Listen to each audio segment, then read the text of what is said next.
বিছানায় পা গুটিয়ে বসে আছে, দৃষ্টি জানালার বাইরে। মুষলধারে বৃষ্টি পড়ছে, কিন্তু কোনো শব্দই আসছে না কানে। কি অদ্ভুত! বৃষ্টি মানেই তো রিমঝিম শব্দ, কিন্তু এখানে কোনো শব্দই নেই। হয়তো এই শহরে হাজারো দালানের ভিড়ে বৃষ্টি হারিয়েছে তার নিজস্বতা। এমন অগোছালো চিন্তা যখন মন ভরে, ঠিক তখনই দরজা ঠেলে ভেতরে প্রবেশ করল শুভ্র। বাম হাতে খাবারের প্লেট নিয়ে দরজা বন্ধ করে মিষ্টি হেসে বসে পড়ল আমার পাশে। আমি তাকাতেই প্লেটটা ধরিয়ে দিয়ে বলে উঠল, খাইয়ে দাও, হাতে ব্যথা, খেতে পারবো না। ওনার কথায় ভুরু কুঁচকে এলো আমার। সারা দুনিয়ার সকল কাজ করছেন, আর ভাত খাওয়ানোর সময় হাতে ব্যথা? কি অজুহাত! আমি একবার ওনার দিকে তাকিয়ে প্লেটটা হাতে নিয়ে খাইয়ে দিতে লাগলাম। উনি চুপচাপ খাচ্ছেন আর ল্যাপটপে কিছু একটা করছেন। আমি একাধারে ওনার চোখে মুখে তাকিয়েই আছি। ব্যান্ডেজেও কি সুন্দর মানিয়েছে ওনাকে। সাদা ধবধবে মুখ, তাতে খোঁচা খোঁচা দাড়ি, কপালে পড়ে থাকা সিল্ক চুলগুলো দিয়ে ঢাকা পড়ে আছে অর্ধেকেরও বেশি ব্যান্ডেজ। ডার্ক রেড ঠোঁটগুলো খাওয়ার তালে তালে নড়ছে, তার সাথে নড়ছে থুতনির ওই কালো তিল। উনি ল্যাপটপের দিকে তাকিয়ে থেকেই বলে উঠলেন, তুমিও খাও রোদ পাখি, আজ আমি খাইয়ে দিতে পারবো না। হাতটা সত্যি খুব ব্যথা করছে, পেন কিলার খেয়েও ব্যথা কমছে না। কাল ভার্সিটি শেষে ডক্টরের কাছে যেতে হবে। এমনিতেই অনেক কাজ জমে আছে, এই হাত ব্যথা নিয়ে বসে থাকলে তার হবে না। আপনি কাল ইউনিভার্সিটি যাবেন? একদিন না গেলে হয় না? ঠিকমতো হাঁটতেই তো পারছেন না, এত কাজ কাজ কেন করেন শুনি? উনি হাসলেন, ল্যাপটপ অফ করে পাশে রেখে আমার দিকে ঘুরে বসলেন। বেড সাইড টেবিল থেকে পানি নিয়ে হাত ধুয়ে প্লেটটা টেনে নিয়ে আমার মুখে খাবার তুলে দিলেন। আমি অবাক চোখে বললাম, আপনার না হাত ব্যথা? ছাড়ুন প্লেট, আমি খেয়ে নিচ্ছি। সমস্যা নেই, ছাড়ো। সমস্যা নেই মানে? অবশ্যই সমস্যা আছে, ছাড়ুন তো, আমি খেয়ে নিচ্ছি বললাম তো। আরে বাবা, এইটুকু পারবো। কাজ না করে অলস বসে থাকলে ব্যথা আরও বেশি করবে।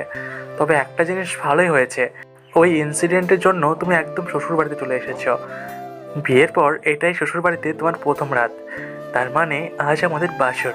Wow, I am so excited. কি? বাসরাত কেন হতে যাবে? কেন হবে না? শ্বশুরবাড়িতে বউয়ের প্রথম রাতে হলো বাসর রাত, ওই হিসাবে আজ আমাদের বাসর রাত। বাহ, বাইরে বৃষ্টি, ভেতরে খাট, আর খাটের ওপর কম্বল, আর কম্বলের নিচে ছি, আপনি তো দেখি ব্যাপক অসম্ভব। আহা, অসভ্যই তো হতে চাই রোদ পাখি, কিন্তু পাখিটা তো ধরাই দেয় না। আমি ওনার দিকে রাগী চোখে তাকিয়ে আছি, আর উনি হু হা করে হেসে চলেছে। ওনার হাসির শব্দ যেন দেয়ালে ধাক্কা লেগে প্রতিধ্বনিত করে উঠছে বারবার।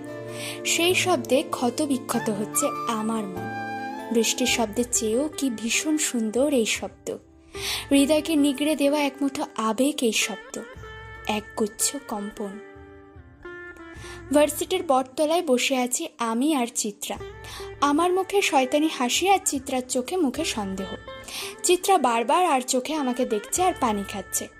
অবশেষে থাকতে না পেরে বোতলটা পাশে রেখে আমার পাশে আরেকটু ঘেঁষে বসেই বলে উঠল, এই, তুই এভাবে হাসছিস কেন রে?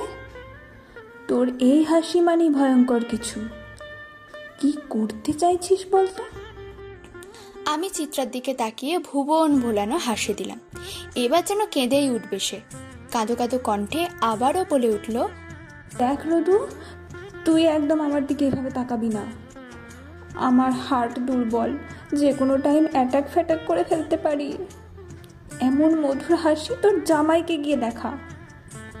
তোর এই হাসি আমার সহ্য হয় না, শ্বাসকষ্ট শুরু হয়ে যায়। দয়া করে হাসি অফ কর মেরি মা। ছি, তোর বাপের সাথে আমার বাপ মেয়ের মতো সম্পর্ক। এসব বিশ্রী অপবাদ আমায় দিস না, তাহলে আমি নিজে হার্ট অ্যাটাক করে মরে যাব। রাস্তাঘাটে অনেক মানুষ আছে মা ডাকার জন্য, তাদের রেখে আমায় কেন ডাকছিস? তুই তুই আসলে অসহ্য, কিছু বলবোই না আমি। যাই বলি টেনে হিচের নেগেটিভ দিকেই নিয়ে যাস, ভাল লাগে না। ভাল লাগবে গো বান্ধবী, ভাল লাগবে। ওই দিকে তাকাও, ভালো লাগবে। তোর জামাই, সরি, তোর হাফ জামাই এদিকেই আসছে। বি রেডি জানু। মানে কিসের রেডি? কেন মনে নেই সেদিন ছাদে কি কথা হয়েছিল? শর্তটা কিন্তু এখনো পালন করিসনি। নেভার মাইন্ড, আজ করবি। চলোট। রোদ, প্লিজ। প্লিজ টিজ কাল বলিস, এবার ওঠ তো। কথাটা বলেই চিত্রাকে টেনে উঠিয়ে স্যারের সামনে গিয়ে দাঁড়ালাম। মুখে অমায়িক হাসি টেনে নিয়ে বলে উঠলাম, আসসালামু আলাইকুম স্যার। ওয়ালাইকুম আসসালাম, কেমন আছো তোমরা? ফার্স্ট ক্লাস আছি স্যার, তাই না চিত্রা? কথাটা বলেই কনুইয়ের নিচে চিমটে কেটে দিলাম আমি। সাথে সাথেই চিত্রা তুমুল গতিতে মাথা নাড়াতে লাগলো। আমি আবারও চিমটি কেটে চোখের ইশারা দিতে চোখ ফিরিয়ে নিয়েই কাঁপাকাঁপি শুরু করে দিল সে। পুরো 2 মিনিটের চেষ্টায় বহুত কষ্টে বলে উঠল, কেমন আছো শিশির? চিত্রার কথায় শিশির স্যার চরম অবাক। নিজের কানকে কিছুতেই বিশ্বাস করতে পারছেন না উনি। কিছুক্ষণ শক লাগা চোখে তাকিয়ে থেকেই বলে উঠলেন, সরি, কি বললে? চিত্রা যেন এখনই দৌড় লাগাবে এমন ভাবসাব নিয়ে দাঁড়িয়ে আছে। আমি ওর হাত শক্ত করে চেপে ধরে পায়ে একটা পাড়া দিতেই আবারও সে বলে উঠল, বলছিলাম কেমন আছো শিশির? কথাটা বলেই আমাকে নিয়ে উল্টো দিকে দৌড় দিল। আমি পারলে হাসতে হাসতে গড়াগড়ি খাই। শিশির স্যার বিহ্বলিত চোখে তাকিয়ে আছেন। এত বড় শখ হজম করতে পারছেন না বেচারা। স্যারের নজরের আড়ালে এসে থামলো চিত্রা। ঘাসের উপর বসে হাঁপাতে লাগলো। ব্যাগ থেকে বোতল বের করে একদমে পুরোটা পানি খেয়ে আমার দিকে ফিরে তাকালো সে। মুখ চোখ লজ্জা আর ঘামে লাল হয়ে এসেছে। আমিও মুচকি হেসে ওর পাশে বসতেই কোথা থেকে সাকিব ভাই এসে বলল, গুড মর্নিং শীতল সুন্দরী, কতদিন দেখি না তোমার। চিত্রার মুখ দেখে মনে হচ্ছে সে আবার চরম বিরক্ত। পারলেই বোতল দিয়ে মাথা ফাটিয়ে দেয় সাকিব ভাই। আমি মুচকি হেসে সাকিব ভাইয়ের উদ্দেশ্যে বললাম, সাকিব ভাইয়া, আপনার সুন্দরী তো গভীর জলের মাছ। সে এখন শিশিরে ভিজে টুইটম্বুর। তার এখন অন্যদিকে মন নেই। মানে বুঝলাম না ভাবি। পেছনে তাকান, ওই যে সুদর্শন পুরুষ, অর্থাৎ আমাদের শিশির স্যারকে দেখতে পাচ্ছেন? আপনার সুন্দরী তার হাফ বউ। আমার কথায় সাকিব ভাই যেন আকাশ থেকে পড়ল। চোখ বন্ধ করে আবারও খুলে ড্যাব ড্যাব করে তাকালো চিত্রার দিকে। তারপর আমার দিকে তাকিয়েই বলে উঠল, আমাদের ডিপার্টমেন্ট এসিসি স্যার। আমি মাথা নাড়তেই একটা ঢোক গিলে এবার আমি শেষ কথাটা বলেই পেছনে ফিরে হাঁটা দিল। আমি আর চিত্রা একে অপরের দিকে কিছুক্ষণ তাকিয়ে থেকেই হু হা করে হেসে উঠলাম। হঠাৎই ফোন বেজে ওঠায় হাসি থামিয়ে ফোন কানে নিতেই ওপাশ থেকে শুভ্রর উত্তেজিত কণ্ঠ ভেসে উঠল, রোদ পাখি, ও রোদ পাখি, জলদি পার্কিংয়ে আসো প্লিজ। কথাটা বলেই ফোনটা কেটে দিলেন উনি। আমি কপাল কুঁচকে কিছুক্ষণ বসে থেকে চিত্রাকে রেখে দৌড় লাগালাম পার্কিংয়ে গিয়ে দাঁড়াতে দেখি পার্কিং একদম ফাঁকা। আর একটু এগিয়ে যেতেই কেউ একজন হ্যাঁচকা টানে কোলে তুলে নিল আমায়। আমি ভয়ে চোখ মুখ খিঁচে বন্ধ করে আবারও চোখ মেলে তাকালাম। চোখের সামনে শুভ্রর হাসি হাসি মুখ ফুটে উঠল। উত্তেজনায় ফর্সা মুখটা যেন লাল হয়ে আছে। আমি ওনার গলা জড়িয়ে ধরতেই আমাকে নিয়ে ঘুরতে লাগলেন উনি। আমি চাপার স্বরে বললাম, নামান, আপনার হাতে ব্যথা তো। থাকুক ব্যথা, today I am so happy রোদ পাখি। এই খুশির সামনে এই ব্যথাটা কিছুই না। আমি অবাক চোখে ওনার দিকে তাকিয়ে আছি। কিসের এত আনন্দ তার? আচ্ছা এবার তো নামান, আর কি হয়েছে সেটা তো বলুন। এত খুশি কেন? রোদ পাখি, আমি চাচি হচ্ছি। আর তুমি কাকে বনি? কি সত্যি? হ্যাঁ সত্যি। আমার এত খুশি লাগছে যে আমি সোজা দাঁড়িয়ে থাকতে পারছি না। দেখো দেখো, আমার হাত পা কাঁপছে। দেখো, তুমি ভাবতে পারছো রোদু, আমাদের বাড়িতে আমার থেকে ছোট কেউ আসবে। এই ছোট্ট চিকন চিকন হাত থাকবে, খিলখিল করে হাসবে, পাতলা ঠোঁটে আমার চাচ্চু ডাকবে। ইস রোদ পাখি, তোমায় আমি বোঝাতে পারছি না। জানো, ছোটো থেকে আমি মার পেছন পেছন ঘুর করতাম আর বলতাম, আমাদের বাসায় ছোট বাবু নেই কেন, ছোট বাবু এনে দাও না। মা তখন বলতো আমি নাকি ছোট বাবু। ফাইনালি এতদিন পর সেই ছোট্ট পা দুটো আসতে চলেছে। আচ্ছা রোদ পাখি, বৌমনিকে একটা গিফট দিলে কেমন হয়? আমার তো মনে হচ্ছে পুরো মার্কেটটাই কিনেই ওনাকে দিয়ে দিই। ওনার মুখ রকেটের গতিতে ছুটছে, বাচ্চাদের মতো লাফালাফি করছেন। আমি অবাক চোখে ওনার দিকে তাকিয়ে আছি। ওনার আনন্দ দেখে আমার নিজের আনন্দটুকু যেন ভেতরে ফ্রিজড হয়ে গেছে। উনি আমাকে ঝাঁকিয়ে বললেন, কি হলো, এইভাবে দাঁড়িয়ে আছো কেন? চলো বাসায় চলো, ভপ্পিরাও আমাদের বাসায় আছেন। বৌমনিকে একটা টাই ঢাক দেবো গিয়ে। অ্যাটলাস্ট তুমি কাকে মনে হচ্ছ? কিসের কাকিমণি? আমি খালামণি হব। আপনার বৌমণি আমার বোন। তো তুমি তো আমার বউ। তাতে কি, আপনিও তো আমার বর, তাহলে আপনি ওর খালুমশাই হবেন। অবশ্যই না, আমি চাচ্ছি আর তুমি কাকিমণি। নো। ইয়েস।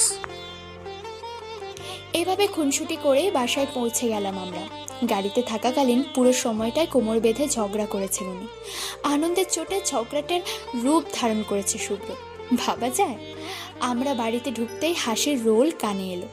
সবার মাঝেই আজ অন্যরকম উচ্ছ্বাস। ভেতরে ঢুকে আপুকে দেখে লাফিয়ে উঠলাম আমি।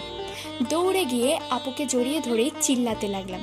ঠিক তখনই শুভ্র এসে আমাকে ছাড়িয়ে দিয়ে বলল, ওই আমার বৌমনি থেকে দূরে থাকো। ওনার কথায় ভুরু কুঁচকে তাকালাম। আপুকে এক টানে আমার কাছে এনে বললাম, আমার বোন। উনিও কম যান না, আপুকে সফটলি নিজের দিকে টেনে নিয়ে বললেন, এই পিচ্ছি, গিয়ে ললিপপ খাও। বড়দের সাথে তর্ক করো না শোনা, এটা আমার বৌমনি, সো ফটো এখান থেকে। আমি বলেছি না এটা আমার আপু? আপু আগে, পরে বৌমনি টৌমনি চৌমনি। এখন ছাড়ুন ওকে। আমাদের টানাটানিতে সবাই হাসিতে মেতে উঠেছে।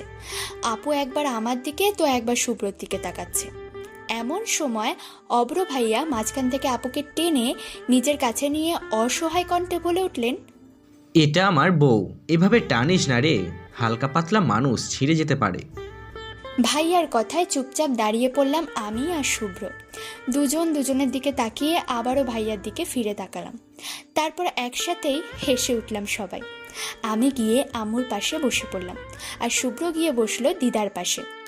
দিদা ওনার গায়ে হাত বুলিয়ে দিয়ে আমার দিকে তাকিয়েই বলে উঠলেন, এই যে ছোট নাট বউ, এদিকে আয়, আমার পাশে এসে বস দেখি। আমি উঠে গিয়ে দিদার পাশে বসতেই কপালে চুমু এঁকে দিলেন উনি।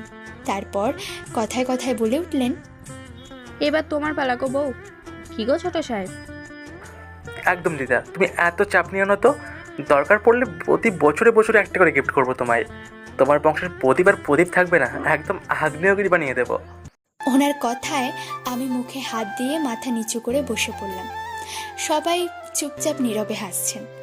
বাস থেকে মাধবী আর রাহিলা ফিক করে হেসে উঠতেই ধীরে ধীরে সবাই হু হা করে হেসে উঠল। ইস, কি লজ্জা! এই খাটাসটাকে ধরে ড্রেনের পানিতে চুবাতে ইচ্ছা করছে। লাগামহীন কথাবার্তা সবসময়, তাও আবার সবার সামনে। সবার হাসি থামলে অব্রবাই ফোড়ন কেটে বলে উঠলেন, তো শুভ্র, আগ্নেয়গিরির প্রস্তুতি এখন থেকে শুরু কর, নয়তো লেট হয়ে যাবে। এবার ইচ্ছে করছিল মাটি ফাঁক করে ভেতরে ঢুকে যাই আমি। দুই ভাই একদম একটাই, ঠোঁট কাটা। কই আপুকে নিয়ে মজা করবে তা না, ইচ্ছে ইচ্ছে করে দুই ভাই আর দিদা মিলে আমায় পচাচ্ছে। সাদা বিলাই কোথাকার। সবাই ডাইনিংয়ে বসে আছে, সবার মনোযোগ খাবারের দিকে। আমি কয়েকবার মুখে নিয়েই মাথা তুলে অব্র ভাইয়ার দিকে তাকিয়ে বলে উঠলাম, ভাইয়া আমাকে গিফট দিলে না তো? এটা কি ঠিক? এত বড় ভুল কিভাবে করলেন আপনি? আমার কথায় সবাই খাওয়া ছেড়ে আমার দিকে তাকালেন। অব্র ভাইয়া আকাশ থেকে পড়ার মতো ভাব নিয়ে বলে উঠলেন, গিফট? কিসের গিফট? কিসের গিফট? হায় আল্লাহ, বলে কি? এই কথাটা শোনার আগে মরে গেলাম না কেন আমি? এত কষ্ট করে আপনার বাচ্চার খালামণি, কাকিমণি, ফুপিমণি সব কিছুর রোল প্লে করতে চলেছি, তো আমায় গিফট দেবেন না? এতটা অকৃতজ্ঞ আপনি? অব্র ভাইয়াকে কিছু বলার সুযোগ না দিয়ে আপুর দিকে তাকিয়ে কাঁদো কাঁদো গলায় বলে উঠলাম, দেখ আপু, তোর জামাই কিপটা। আমার কথায় হেসে উঠলেন শুভ্র। সামনে রাখা গ্লাস থেকে কয়েক ঢোক পানি খেয়ে নিয়ে হাসি মুখে বলে উঠলেন, সত্যি তো? ভাই, বাচ্চা মেয়েটির সাথে তুই এমন অন্যায় করতে পারলি? আমারটা নয় বাদই দিলাম, তুই এই পিচ্চি মেয়েটাকে এইভাবে ঠকাতে পারিস না? তোরটা মানে? তোর আবার কি? আজব তো। আমার থেকে গিফট চাইছিস কেন তোরা? তোদের উচিত আমাকে গিফট দেওয়া। কত কষ্ট করে বাবা হচ্ছি আমি। তুই শুধু বাবা হচ্ছিস, আর তো কিছু হচ্ছিস না। আমি চাচ্চু, খালু, মামু সবই হচ্ছি। তো তোর উচিত আমাকে গিফট দেওয়া। যা, আমার গিফটটা মাপ, তার বদলে আমার পিচ্চিকে দিস গিফটটা। ওনার কথায় ঠোঁট উল্টালাম আমি। এমনভাবে পিচ্ছি পিচ্ছি করছেন উনি যেন আমি ফিডার খাওয়া বাবু। আমি ওনার দিকে তাকিয়ে মুখ ভেঙিয়ে বলে উঠলাম, থ্যাংক ইউ শুভ্র ভাইয়া। তো গিফটটা আমাকেই দিন দুলা ভাই। ভাইয়া, বাসুচ্চি। আমার মুখে ভাইয়া শব্দটা শুনে বিষম খেলেন শুভ্র।